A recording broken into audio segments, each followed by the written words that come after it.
and I must be able to live with God as well. When you get up in the morning and your neighbor says good morning, you answer good morning. The day your neighbor doesn't greet you, don't go asking today, why did you not greet me? You never know the mood the one is in before leaving the house. But when the one comes back and says, how are you? Still respond, so that there will always be that peace between the two of you. So let's note this. And at certain points, let's face facts. We must disagree to agree. We will fight and fight and fight.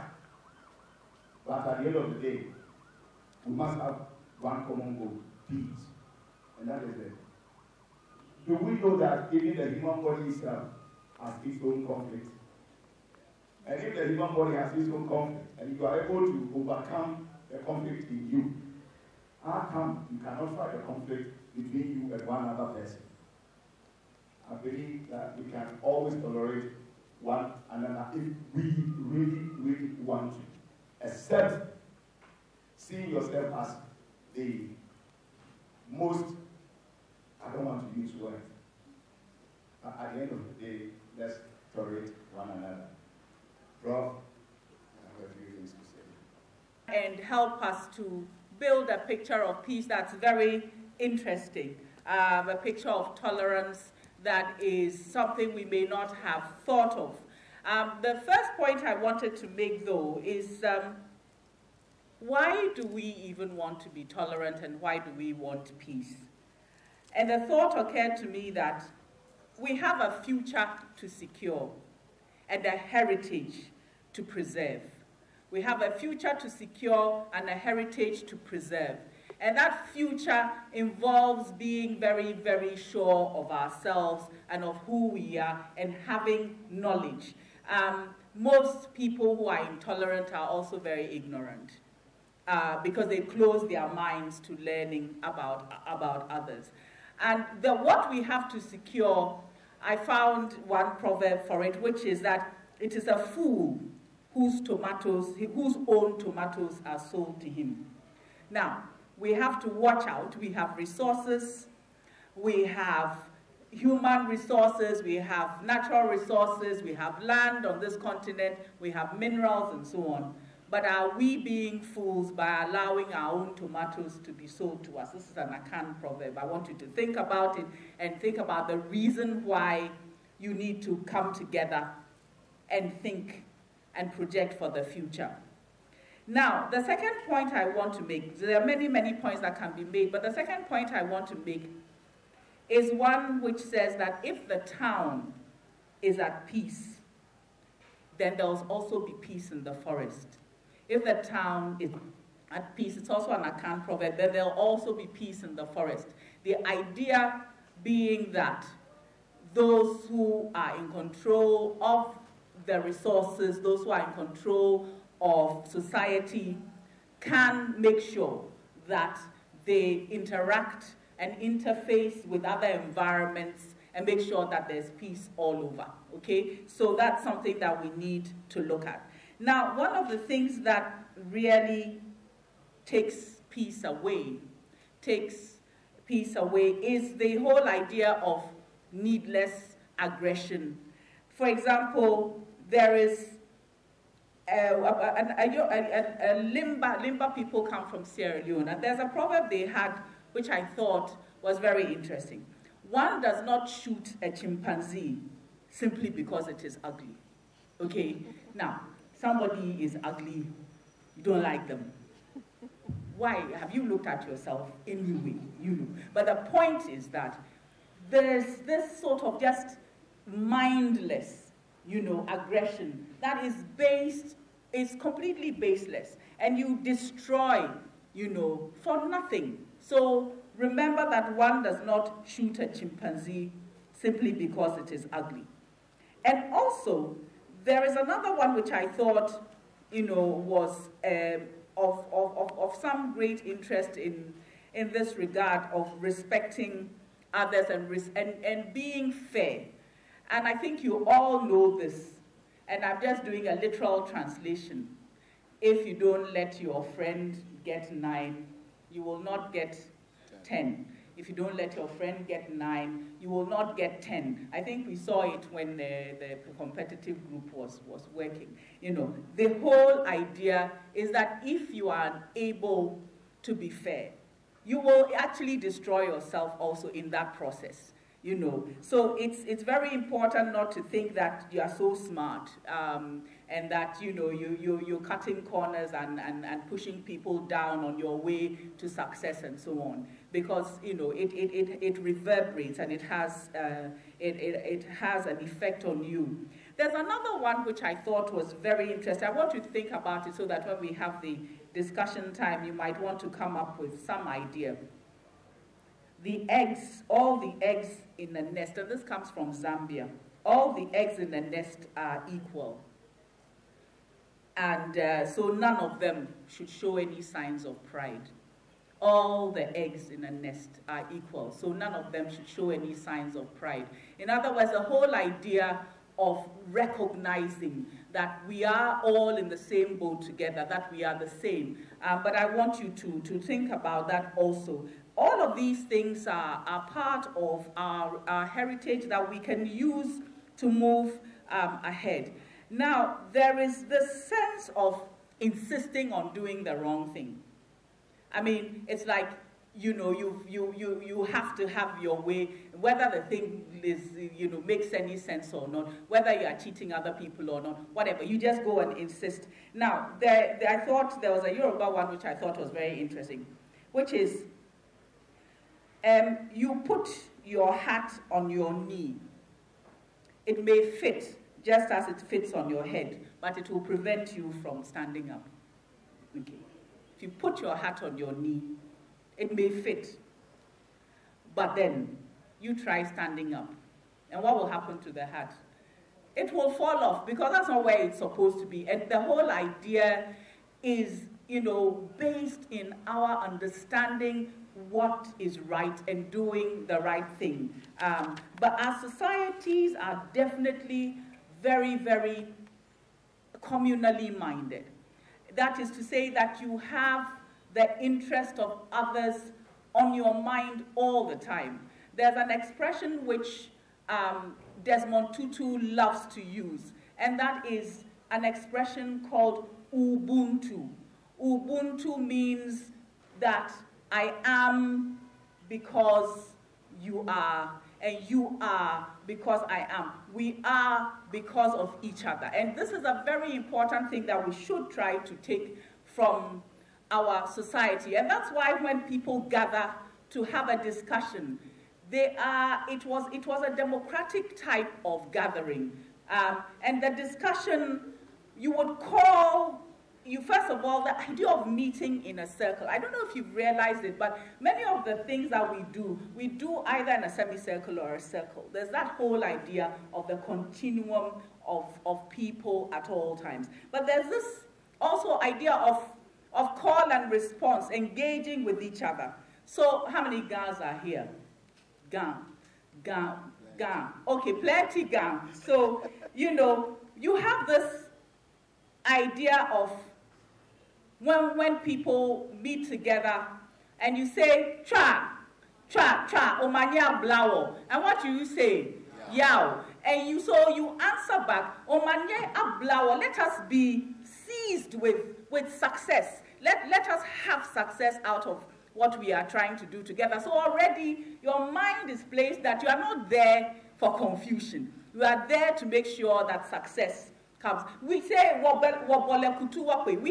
we have come around in a circle to bring something positive to the society. And in Fanti, which is my language, we say esiana kuno wamienfreye. Okay, so let us call good, and we say let good come. So I don't know what you want, but let us call what? Wamienfre. Yeah, or what? What do you want? Wamienfre. Sika. So you say Sikambra. Okay, but what is peace?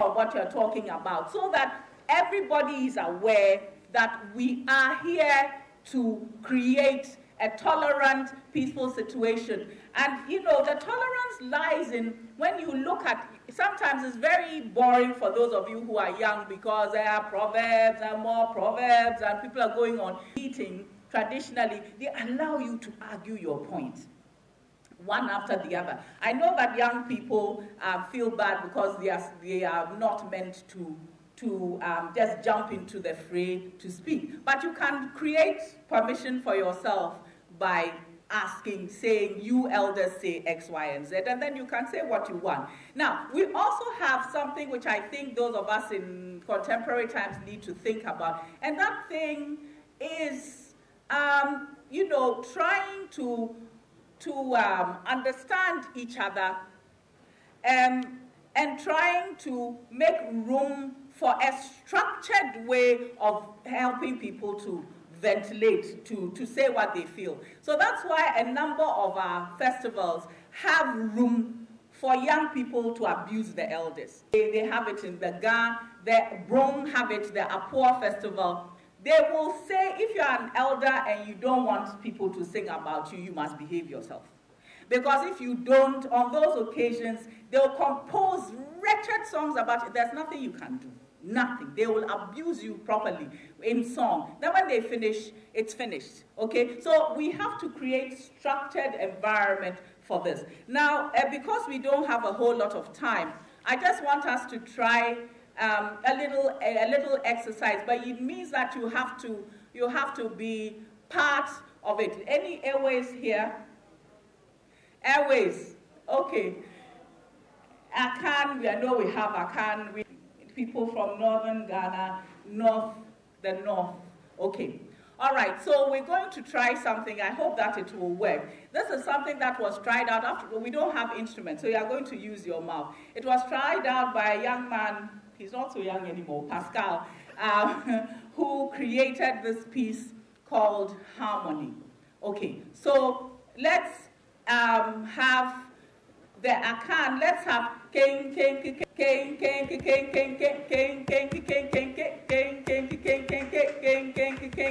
okay. So you have that. Now you have the Evers.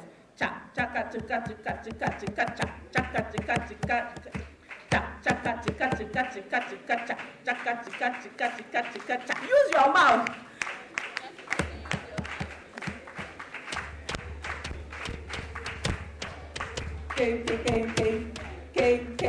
Don't stop then, go on.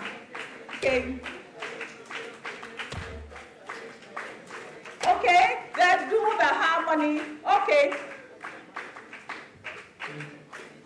Dum dum dum dum dum dum dum dum dum dum. I can't hear that. Dum.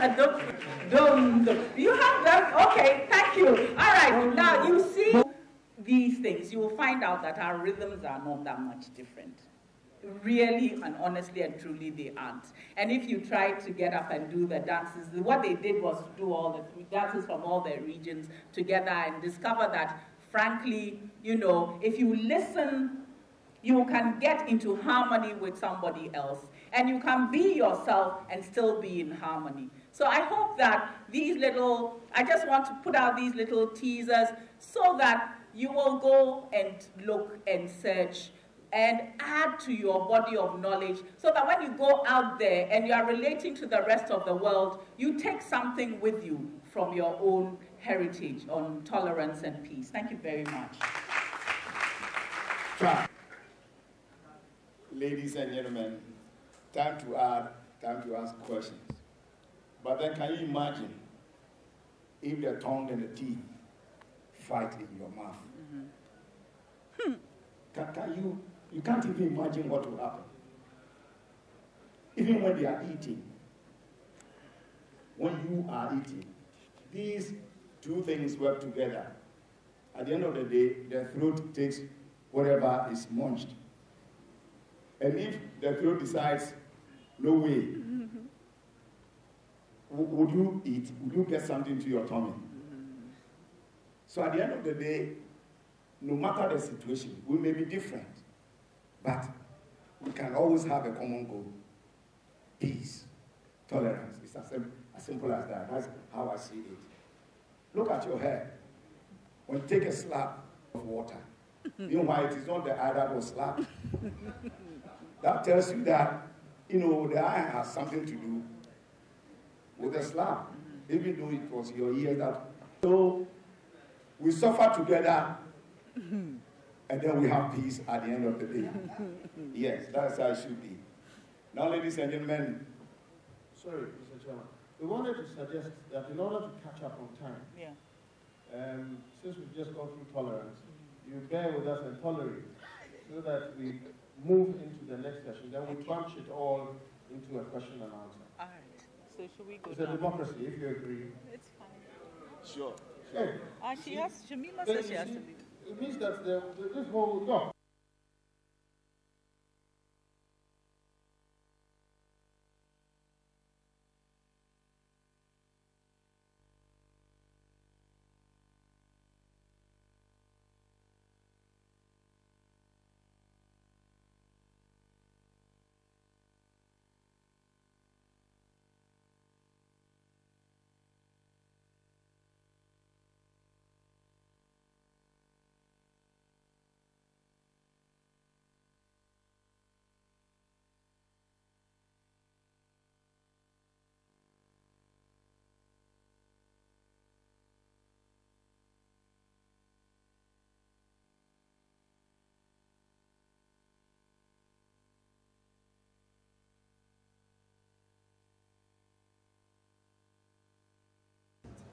I think that the concept of tolerance that is being preached and the negativity that is not being looked also is that people will dare to harbor some kind of pain, hatred within them.